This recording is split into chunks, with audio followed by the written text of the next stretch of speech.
What's up, buddies? New place, new adventure, new memories. I'm Brian Slarda, Hospitality Management student, and welcome to another travel vlog. Pack your curiosity because we're about to discover a destination worth visiting. Let's dive in.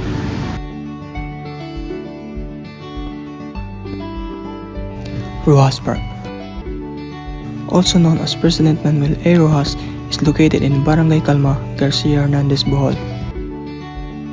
It is well known for its refreshing and natural spring, towering mahogany trees, and peaceful surroundings.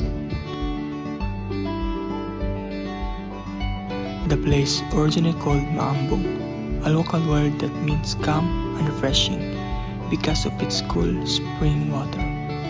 As the area gained attention for its beautiful landscape, it became a popular campsite for scouting activities and was later renamed in honor of President Manuel A. Rojas.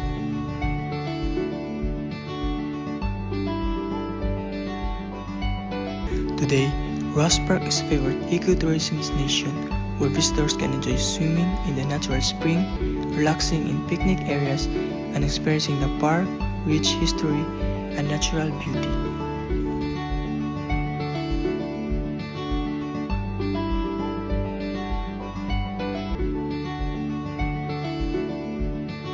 We also have a cozy local coffee shop here in Garcia Hernandez. Welcome to Caffeine Corner.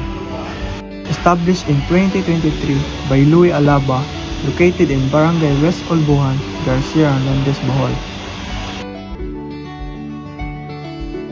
Since opening its doors, it has been a favorite destination for local and visitors alike, serving authentic coffee, homemade pastries, and a warm, relaxing atmosphere. It is a perfect place to create a meaningful moments with your loved ones or simply a peaceful break from a busy day.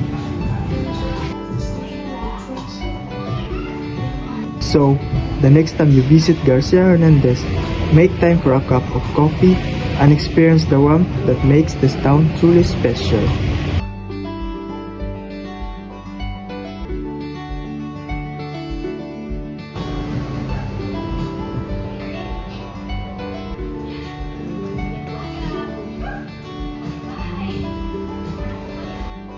Adventure ends here, but the memories last forever.